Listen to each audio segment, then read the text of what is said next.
Bonjour les CE1, alors aujourd'hui, tu vas travailler sur la couverture du nouvel album que nous allons étudier en classe, l'histoire du lion qui ne savait pas écrire.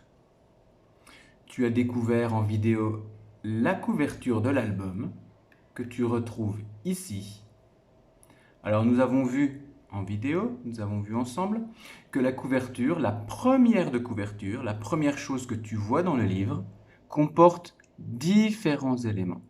Alors, on voit différents éléments ici qui sont entourés en orange.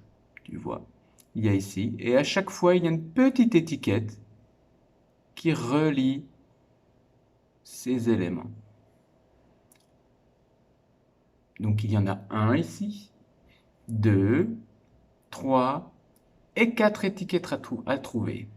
Bien sûr, tu vas compléter, tu vas écrire à l'intérieur de ces étiquettes le mot qui te paraît correct.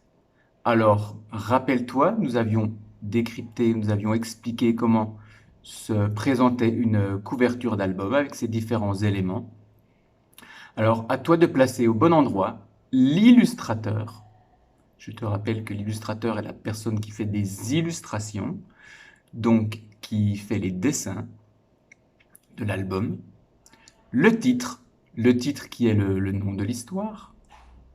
L'éditeur, alors l'éditeur qui est la personne ou l'entreprise, hein, je reprends ici, voilà l'illustrateur, le titre, l'éditeur, donc l'éditeur qui est l'entreprise en général qui fabrique le livre, qui va payer l'auteur du livre et qui va tout mettre en œuvre pour que le livre puisse sortir et être dans les magasins pour que tu puisses l'acheter. Et bien sûr, l'auteur, celui qui écrit l'histoire. Alors tu vois, essaye de placer, d'écrire ces quatre mots au bon endroit pour expliquer comment se composent les différents éléments d'une couverture. Il y a une chose, voilà, un mot que tu ne vas pas placer et qui n'est pas à mettre aujourd'hui, ça serait l'illustration qui est le dessin. Nous voyons ici l'illustration du petit lion et d'un petit personnage ici aussi. Donc voilà, les différents éléments qui composent cette couverture. À toi donc de mettre les éléments au bon endroit. Ensuite, simplement, quand tu découvres la première de couverture, tu peux déjà te poser des questions. Tu peux déjà avoir des hypothèses sur l'histoire. Surtout si tu sais que l'histoire s'appelle l'histoire du lion qui ne savait pas écrire. Alors la deuxième question, à laquelle tu vas répondre en écrivant au crayon sur les lignes, en faisant bien attention de bien poser sur la ligne, la grosse ligne, et en respectant la taille des lignes, une ligne pour les petites lettres comme le E par exemple, ou deux lignes pour le T, ou trois lignes pour le L par exemple, ou le C majuscule. Qui est le personnage principal de l'histoire? Tu sais que dans chaque histoire, il y a un personnage principal. À toi de nous dire et d'écrire la réponse. Qui est le personnage principal de l'histoire?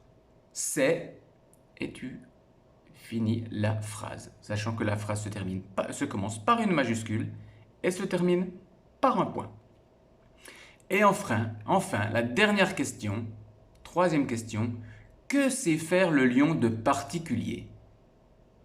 Il sait rugir, il ne sait pas écrire, il sait montrer les crocs et il rencontre une lionne.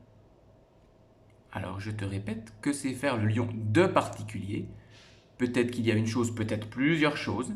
Il sait rugir, il ne sait pas écrire, il sait montrer les crocs.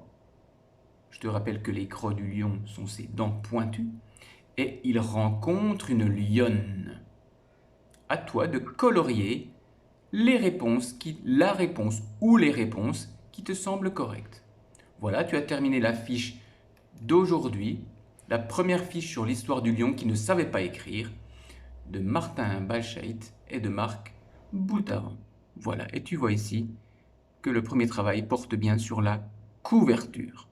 Et rappelle-toi aussi qu'il y avait donc la première de couverture que nous voyons ici, et qu'il y avait aussi la quatrième de couverture qui est à l'arrière du livre, que nous avons découvert aussi et qui nous donne des informations sur la suite de l'histoire.